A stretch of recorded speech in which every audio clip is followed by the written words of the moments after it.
Hi ಎಲ್ರಿಗೂ ನಮಸ್ತೆ, welcome back to my YouTube channel. ಇದು ಡೇ 2 ಇನ್ ಮನಾಲಿ. ಸೊ ಇವತ್ತು ವ್ಲಾಗ್ ಹೆಂಗಿರುತ್ತೆ ಅಂತ ನೀವು ನೋಡಿ, ಏನೇನು ಮಾಡ್ತೀವಿ ಅದೆಲ್ಲ ನಿಮಗೆ ಕ್ಯಾಪ್ಚರ್ ಮಾಡಿ ತೋರಿಸ್ಕೊಡೋಣ ಅಂದ್ಕೊಂಡಿದ್ದೀವಿ. ಇವತ್ತು ವೆದರ್ ಬಂದುಬಿಟ್ಟು ಸ್ವಲ್ಪ ಸನ್ನಿ ಆಗಿದೆ. ವ್ಯೂ ಸಖತ್ತಾಗಿದೆ. ಒಂದು ನಿಮಿಷ ನಾನು ತೋರಿಸ್ತೀನಿ ನಿಮಗೆ.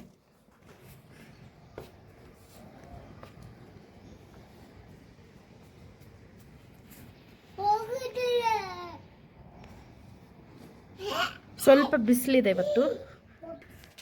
ಇವತ್ತು ನಾನು ಪನ್ನೀರ್ ರೈಸ್ ಮಾಡೋಣ ಅಂದ್ಕೊಂಡಿದ್ದೀನಿ ಮಧ್ಯಾಹ್ನ ಊಟಕ್ಕೆ. ಬೆಳಗ್ಗೆ ಬಂದುಬಿಟ್ಟು ನಾನು ಬ್ರೆಡ್ ರೋಸ್ಟ್ ವಿತ್ ಎಗ್ ಬುಜ್ಜಿ ಮಾಡಿದ್ದೆ. ಇವತ್ತು ಪನ್ನೀರ್ ರೈಸ್ ಮಾಡೋಣ ಅಂದ್ಕೊಂಡಿದ್ದೀನಿ. ಸೊ ಯಾವ ರೀತಿ ಮಾಡ್ತೀನಿ ನಿಮ್ಗೆ ತೋರಿಸ್ಕೊಡ್ತೀನಿ ನೋಡಿ. ನನ್ನ ಪುಟ್ಟ ಕಿಚನ್ ನೋಡಿ ಯಾವ ರೀತಿ ಆರ್ಗನೈಸ್ ಮಾಡ್ಕೊಂಡಿದ್ದೀನಿ. ಹೆಂಗಂದರೆ ಹಂಗೆ ಇಟ್ಟಿದ್ದೀನಿ. ಇದೆಲ್ಲ ನಾನು ಮಸಾಲಾಸ್ ಎಲ್ಲ ನಾನು ನಮ್ಮ ಮನೆಯಿಂದ ತಗೊಬಂದಿದ್ದು. ಸೊ ಪನ್ನೀರ್ ರೈಸ್ ಮಾಡುವ ವಿಧಾನ ನೋಡಿ. ಇದು ಆನಿಯನ್ಸು, ಕ್ಯಾರೆಟು, ಬೀನ್ಸು, ಇಲ್ಲಿ ಪನ್ನೀರ್ ಪೀಸಸ್ ಮಾಡಿ ಇಟ್ಕೊಂಡಿದ್ದೀನಿ. ಸೊ ಯಾವ ರೀತಿ ಮಾಡ್ತೀನಿ ನಿಮ್ಗೆ ತೋರಿಸ್ತೀನಿ. ಮೊದಲಿಗೆ 4 ಸ್ಪೂನ್ ಆಯಿಲ್ ಹಾಕ್ಕೊಂಡಿದ್ದೀನಿ. ಸ್ವಲ್ಪ ಜೀರಿಗೆ,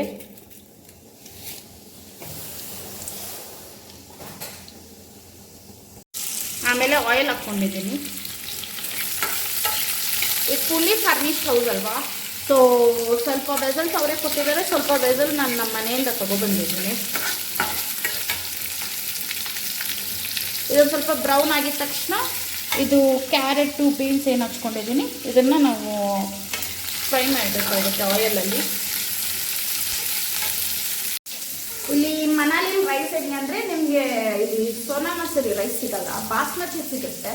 ಇಲ್ಲಿ ಆಲ್ಮೋಸ್ಟ್ ಎಲ್ಲ ರೋಟಿ, ಚಪಾತಿ ಆ ಥರನೇ ತಿಂತಾರೆ. ನಮಗಂತೂ ತುಂಬಾ ಏನಂತಾರೆ, ಆ ರೈಸ್ ತಿನ್ನೋಕ್ಕೆ ಆಗ್ತಿಲ್ಲ. ಸ್ವಲ್ಪ ತಿಂತೀವಿ. ಮೇ ಬಿ ಇಲ್ಲಿಂದ ನಾನು ಹೋಗೋಷ್ಟ್ರಲ್ಲಿ ವೆಯ್ಟ್ ಲಾಸ್ ಆಗಿಬಿಡ್ತೀನಿ ಅನ್ನೋ ಗೊತ್ತಿಲ್ಲ. ಇವತ್ತು ಇನ್ನೊಂದು ಅಂಗಡಿ ಹೇಳಿದ್ದಾರೆ, ಆ ಅಂಗಡಿಲಿ ಹೋಗಿ ಫ್ರೈ ಮಾಡೋಣ ಅಂದ್ಕೊಂಡಿದ್ದೀವಿ. ಸಿಕ್ಕಿದ್ರೆ ಸೂಪರ್, ಇಲ್ಲ ಅಂದರೆ ಸ್ವಲ್ಪ ಕಷ್ಟ ಆಗುತ್ತೆ. ಪಾಪಗಂತೂ ತಿನ್ನೋಕ್ಕೆ ಆಗ್ತಿಲ್ಲ ಅವನಿಗೆ. ಇಲ್ಲೊಂಥರ ರೈಸು ಒಂದು ಸ್ವಲ್ಪ ದಪ್ಪ ಆಗಿದೆ. ಬಾಯ್ಲ್ಡ್ ರೈಸ್ ಯಾವ ಥರ ಇರುತ್ತೆ ಆ ಥರ ಇದೆ ಇಲ್ಲಿ ರೈಸು. ಸೊ ಇವಾಗ ಇದಕ್ಕೆ ನಾವು ಕ್ಯಾರೆಟು, ಬೀನ್ಸು ಏನು ಕಟ್ ಮಾಡಿ ಇಟ್ಕೊಂಡಿದ್ದೀವಿ ಅದನ್ನು ಹಾಕೋಬೇಕು. ಇದೊಂದು 2-3 ಮಿನಿಟ್ಸ್ ಫ್ರೈ ಆಗಲಿ, ಆಯಿಲಲ್ಲೇ ಫ್ರೈ ಆಗಲಿ.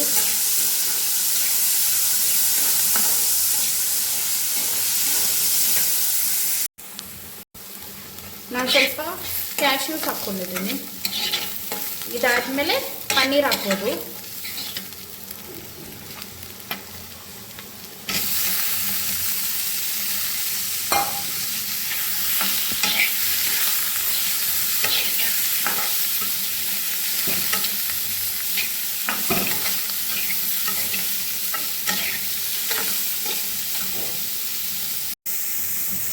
ಇವಾಗ ಇದಕ್ಕೆ ನಾನು 1.5 ಸ್ಪೂನ್ ಖಾರದ ಪುಡಿ ಹಾಕ್ಕೊಳ್ತಾ ಇದ್ದೀನಿ.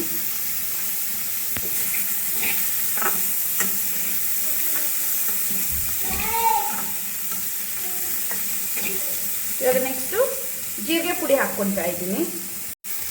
ಇದಕ್ಕೆ ಸ್ವಲ್ಪ ಜೀರಿಗೆ ಪುಡಿ,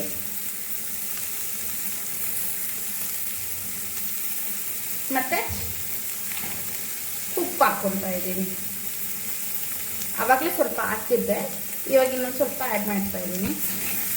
ಇದನ್ನೆಲ್ಲ ಮಿಕ್ಸ್ ಮಾಡಿ ಆ ಬಾಸ್ಮತಿ ರೈಸ್ ನಾವೇನು ಬಾಯ್ಲ್ ಮಾಡಿ ಇಟ್ಕೊಂಡಿದ್ದೀವಿ ಅದನ್ನೇ ಹಾಕಿ ಮಿಕ್ಸ್ ಮಾಡೋದಷ್ಟೇ. ಸಿಂಪಲ್ ಆಗಿದೆ ಅಲ್ಲ ಪನ್ನೀರ್ ರೈಸು. ಇಲ್ಲಿ ಒಂದೊಂದು ಐಟಮ್ ಸಿಗುತ್ತೆ, ಒಂದೊಂದು ಐಟಮ್ ಸಿಗಲ್ಲ. ಸೊ ಈ ರೀತಿಯಾಗಿ ನೀವು ಸುಲಭವಾಗಿ ಮನೇಲಿ ಮಾಡ್ಕೋಬೋದು. ಜಸ್ಟ್ ಒಂದು ಪನ್ನೀರ್, ಇಲ್ಲಿ ಪನ್ನೀರ್ ಬಂದು ತುಂಬ ಕಾಸ್ಟ್ಲಿ ಏನಿಲ್ಲ. ಅಲ್ಲಂದರೆ ಒಂದು 80 ಗ್ರಾಮ್ಸ್ ಅಂದ್ರೆ 100 ರೂಪೀಸ್ ತಗೊಳ್ತಾರೆ. ಇಲ್ಲಿ 250 ಗ್ರಾಮ್ಸು 40 ರೂಪೀಸ್ ಕೊಟ್ಟರಂತೆ ನಮ್ಮ ಹಸ್ಬೆಂಡು. ಸೊ ನೋಡೋಣ ಹೇಗಿರುತ್ತೆ ಟೇಸ್ಟ್ ಅಂತ ಹೇಳ್ಬಿಟ್ಟು ಈಗ ನಾನು ಇದಕ್ಕೆ ಬಾಸ್ಮತಿ ರೈಸ್ನ ಮಿಕ್ಸ್ ಮಾಡ್ಕೊಳ್ತೀನಿ. ಸೊ ಫೈನಲ್ ಔಟ್ಪುಟ್ ನೋಡಿ, ಪನ್ನೀರ್ ರೈಸ್ ಮತ್ತು ಸೈಡ್ ಡಿಶ್ ಕೀರ ಇಟ್ಕೊಂಡಿದ್ದೀನಿ. ನಮ್ಮ ಹಸ್ಬೆಂಡ್ಗೆ ಕೊಡೋಣ, ಅವ್ರ ಟೇಸ್ಟ್ ನೋಡಿ ಹೇಗಿದೆ ಅಂತ ಹೇಳ್ತಾರೆ. ಅವರೆಲ್ಲಿ ಕೂತ್ಕೊಂಡು ವರ್ಕ್ ಫ್ರಮ್ ಹೋಮ್ ಮಾಡ್ತಿದ್ದಾರೆ ನೋಡಿ.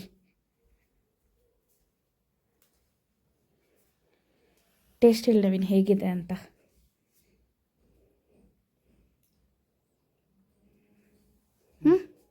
ಚೆನ್ನಾಗಿದೆಯಾ? ವರ್ಕ್ ಮಾಡಿ ನಾನು ಸಹ ಇವಾಗ ತಿಂತೀನಿ. ಹೇಗಿದೆ ಟೇಸ್ಟ್ ಅಂತ ನಾನು ನಿಮ್ಗೆ ಹೇಳ್ತೀನಿ. ಆಚೆ ಕಡೆ ಕುತ್ಕೊಂತೀನಿ ನಾನು.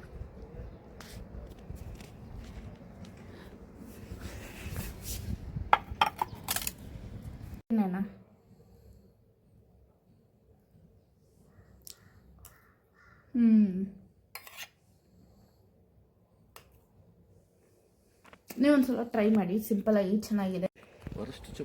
ಎರಡಕ್ಕೆ ಹೋತು ನಮ್ಮ ನವೀನ್ ಮಾಲಿಯಾ మాలే మాల్ రోడ్ జాగ్రత్త చూసుకో. ఇదే ನಮ್ಮ స్టే.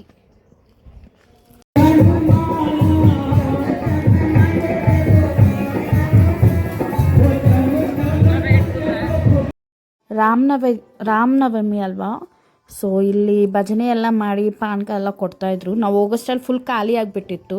ನೋಡಿ ಎಷ್ಟೊಂದು ಜನ ತುಂಬ್ಕೊಂಡವ್ರೆ.